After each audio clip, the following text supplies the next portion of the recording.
Bonjour à tous, bienvenue sur The Glove Driver et bienvenue au circuit de Charade pour la première manche du championnat Caterham Academy. Je vous avais partagé une vidéo il y a quelques temps où je vous annonçais officiellement que je participais au championnat et aujourd'hui c'est la première date de ce championnat qui va se dérouler sur 7 compétitions à travers la France. À la base la compétition devait débuter à Alès, donc là où j'avais participé, là où j'avais découvert le format Caterham Academy en 2019 lors de la dernière manche du championnat. Sauf que forcément à cause du Covid, Alès a été repoussé. Ensuite ça devait être à Albi en mai, et forcément ça a été repoussé aussi. Donc là on commence sur le circuit le plus difficile de la saison, le circuit de Charade, qui est un ancien circuit de Formule 1, qui est un circuit extrêmement flippant, déjà sur le sec, mais aussi sous la pluie. Sous la pluie c'est quelque chose de compliqué. Dans cette vidéo, il va se passer pas mal de choses. Déjà, dans un premier temps, je vais vous expliquer le principe de la Caterham Academy. Quelles sont les voitures, quelle est ma voiture, comment est-ce qu'on s'inscrit, combien ça coûte pour participer à une saison de Caterham Academy. Et ensuite, je vais vous donner un peu mes premiers ressentis lors des premiers tours de roue qu'on a fait sur le circuit. Alors, je vous parlerai de la formule tout à l'heure. Ce qui est certain, c'est que pensez à vous abonner à la chaîne pour ne pas louper les courses, parce que à chaque course, je ferai une vidéo complète embarquée, soit que je commenterai en direct avec un micro, mais ça je verrai si je suis à l'aise ou pas, soit que je commenterai a posteriori en voix off, comme je vous l'avais fait lors du meeting de 2019. Alors pour commencer, explication de la formule Caterham Academy. Il faut savoir qu'en Caterham Compétition, il y a 3 catégories différentes. On a en début l'Académie, ensuite on a la Road Sport et ensuite on a la 420R. L'Académie, c'est on va dire le championnat des débutants. Pour vous inscrire en Caterham Academy, il ne faut jamais avoir eu de licence de pilotage FFSA. C'est-à-dire que si vous avez couru, je sais pas moi, en l'Amera Cup ou en quoi que ce soit, vous pouvez pas vous inscrire. Si vous avez fait du kart avant, vous pouvez vous inscrire parce que c'est pas la même licence. Combien ça coûte? 40 000 €. Et pour 40 000 €, vous avez la voiture que je vais vous montrer, donc c'est les petites voitures là qui sont derrière moi. Donc la voiture qui vous appartient, c'est votre voiture, c'est une voiture homologuée route que vous gardez évidemment à la fin du championnat et vous avez l'inscription au championnat. Donc ça c'est vraiment la base. Après si vous voulez faire partie d'un team, si vous voulez avoir des mécanos qui s'occupent de vous, il y a différentes équipes. Moi je participe à la Caterham Academy avec Caterham Compétition France, donc CCF. Donc on a les mécanos qui s'occupent de nos voitures, qui font les pressions, qui nous mettent de l'essence, qui s'occupent de la partie mécanique. Là ça va être forcément un coût supplémentaire, un coût d'entretien et même parfois de stockage. La voiture, je vous l'ai dit, est homologuée route, donc vous avez des plaques d'immatriculation, vous pouvez très bien aller vous balader avec, faire du track day. Ce championnat Academy, vous ne pouvez le faire qu'une année, parce que c'est vraiment une formule, on va dire, de débutant. Ensuite, vous passez à la catégorie supérieure, qui est la Road Sport. Mais avant de vous expliquer ça, je vais vous montrer ma voiture. Donc la Caterham Academy, ce sont ces voitures. La mienne est juste ici, vous la reconnaîtrez sûrement pour ceux qui ont déjà vu la vidéo, c'est la numéro 75, c'est celle avec laquelle j'avais couru à Alès. Donc c'est une base de version de route, une Caterham 275. Donc on a un petit moteur 1,6 litre 4 cylindres qui fait 135 chevaux, boîte manuelle, pas d'autobloquant et surtout des pneus de route. C'est la différence avec les road sport et les catégories supérieures. On a des pneus rainurés qui laissent vraiment un grip, on va dire, moyen. Et c'est beaucoup moins performant par exemple que les voitures qu'on a là-bas qui sont avec des pneus semi-slick. Donc c'est la particularité des académies. Et si vous voulez passer en catégorie supérieure en road sport, vous gardez la même voiture, donc vous faites votre championnat académie, vous gardez la même voiture, par contre vous avez le kit road sport à mettre, donc qui se compose, sauf erreur de ma part, de barres anti-roulis plus raides, plus rigides, donc pour avoir une voiture plus assise, et surtout de pneus semi-slick avec des jantes différentes, donc ça va être une voiture qui va garder la même base moteur, donc 135 chevaux, boîte manuelle, 550 kg, mais avec voilà, des pneus différents. Et la catégorie road sport, vous pouvez la faire autant de fois que vous voulez. Pour le coup c'est un budget différent, alors je me rappelle plus du prix mais je vous l'affiche à l'écran, et donc c'est très simple, hein, vous avez une tringlerie hyper simple. La particularité quand vous l'achetez directement en académie auprès de Caterham, c'est que vous avez 7 arceaux, vous avez un saut de vent, vous n'avez pas de pare-brise forcément parce que donc, vous êtes assis à l'intérieur, petit rétroviseur, et l'intérieur vous le voyez c'est extrêmement simple, donc vous avez très peu de place, surtout moi qui suis particulièrement grand, j'ai pas de base de siège, comme par exemple dans cette voiture, vous voyez là il y a une base de siège en mousse, et moi je suis assis directement sur le sol, on a juste mis cette petite mousse. Vous avez un harnais, donc 4 points ici, et bien sûr vous avez la boîte manuelle, et à l'intérieur c'est très simple, donc vous avez ici le bouton pour allumer vos phares, compteur de vitesse, compte tour, le volant qui est amovible qui est je sais pas où, il est où le volant? il est là le volant. La boîte manuelle 5 rapports. Les essuie-glaces, il n'y en a pas besoin. Le produit pour laver les vitres, il n'y en a pas besoin non plus. Ici, pression d'huile, si je dis pas de bêtises. Température d'huile. Ventilateur. Ça, je sais plus ce que c'est. Le fuel. Les feux de pluie. Et les warnings. Ici, vous avez le petit boîtier qui vous indique vos temps. Ici, le petit boîtier qui filme avec les datas, sauf que là, il fonctionne pas très bien. J'espère qu'il va fonctionner pour les courses. Et donc, vous avez l'équipement standard, donc avec le casque, le hands, les gants, etc. Et comme vous pouvez le voir, vous avez très peu de place dans le fond. Alors c'est une voiture qui est hyper fun à manier, c'est tout petit, hein. Donc vous avez un empattement super court, une voiture, ouais, ça glisse beaucoup, en fait c'est vraiment fait pour débuter, c'est top. Et comme je vous le disais, donc on n'a pas d'autobloquant, donc parfois ça arrive de cirer avec une seule roue. Ce que je vous propose maintenant, c'est un petit tour embarqué dans le circuit de Charade afin que je vous explique un petit peu la technicité de ce circuit et que vous puissiez vous rendre compte un petit peu du comportement d'une Caterham Academy. Alors là on arrive directement sur la ligne droite, on passe l'épingle, on reste en 3ème vitesse. Vous allez voir, vous avez le petit compteur, les compteurs de vitesse à droite. Bon, le compteur fonctionne pas, ni les freins, ni l'accélérateur. Là ce virage il est très compliqué, on passe sous la bande Michelin. On a énormément de vitesse, la voiture est vraiment en appui et c'est pas facile. On arrive sur un freinage. Vous voyez que j'essaie de faire le talon pointe et là bon clairement, même si c'était un tour de qualification, c'est pas un tour où j'ai fait un temps.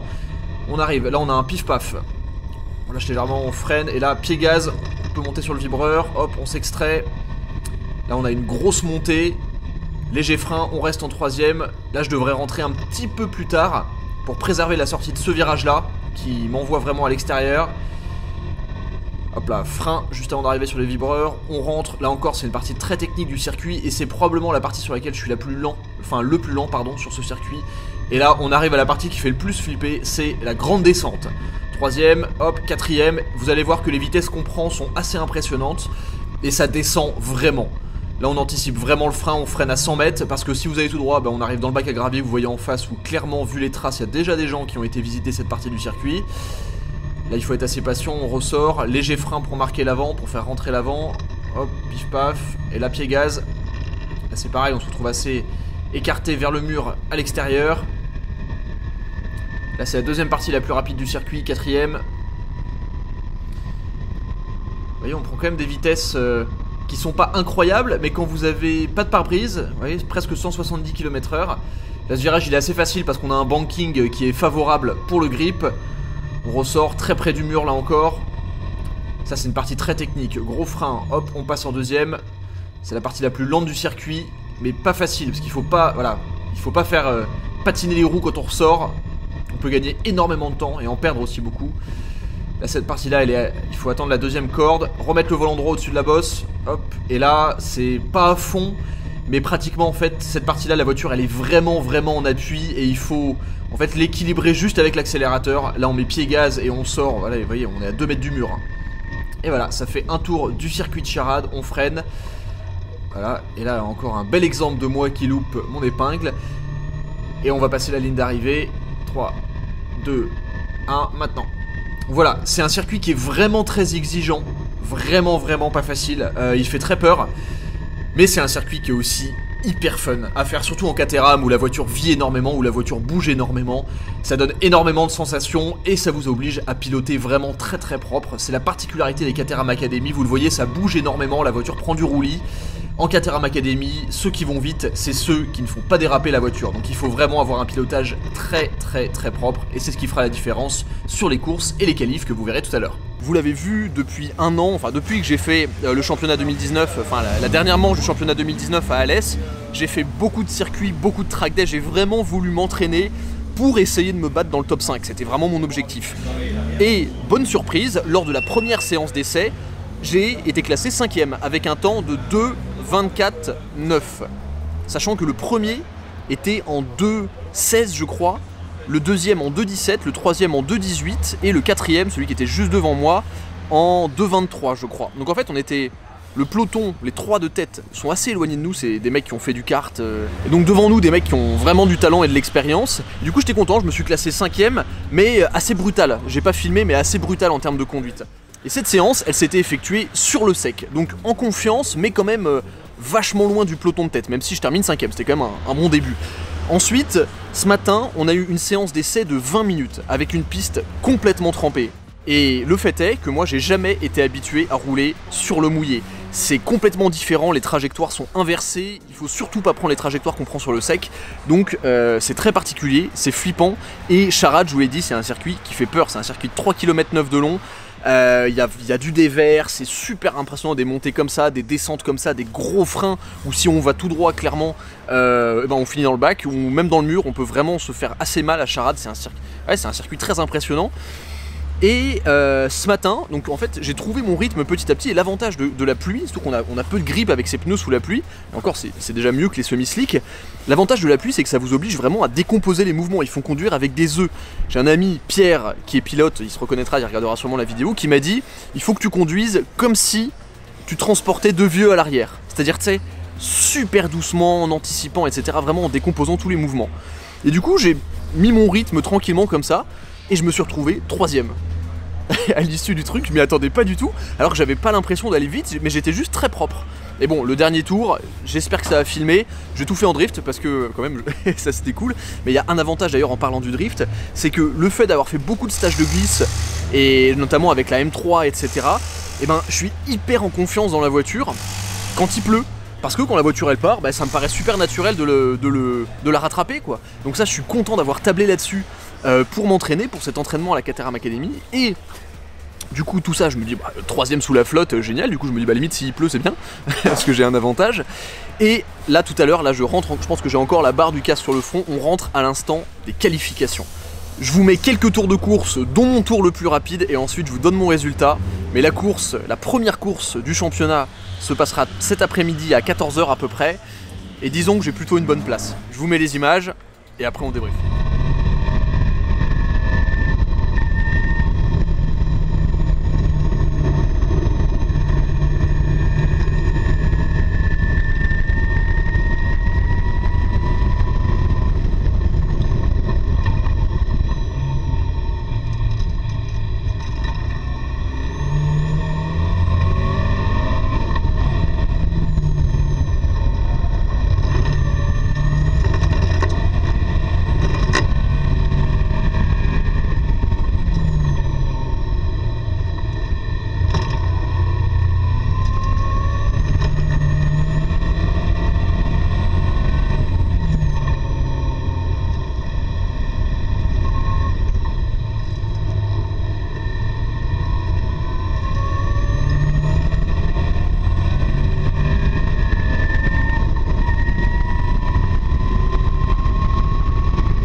Qualification terminée, donc si vous vous en souvenez bien, je vous ai dit juste avant que hier sur le sec, je tournais en 2,24,9.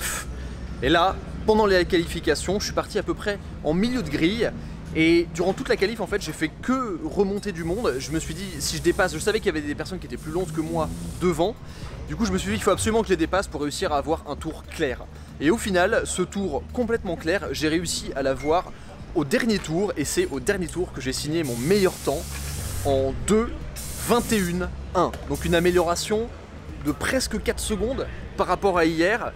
Et je pense que ça, c'est vraiment dû à la session sous la pluie qu'on a eue ce matin, parce que j'ai vraiment dû prendre mon temps pour être très propre, pour vraiment apprendre les trajectoires au millimètre, ne pas être trop brusque, parce que je sais que c'est un peu mon défaut. Si vous vous rappelez des anciennes vidéos, si vous les avez vues, je joue vachement de la direction. Là, je suis beaucoup plus doux et ça m'a vraiment permis d'avoir un bon rythme, ce qui fait que je pars en 4e position sur la course de tout à l'heure qui va débuter à 15h45.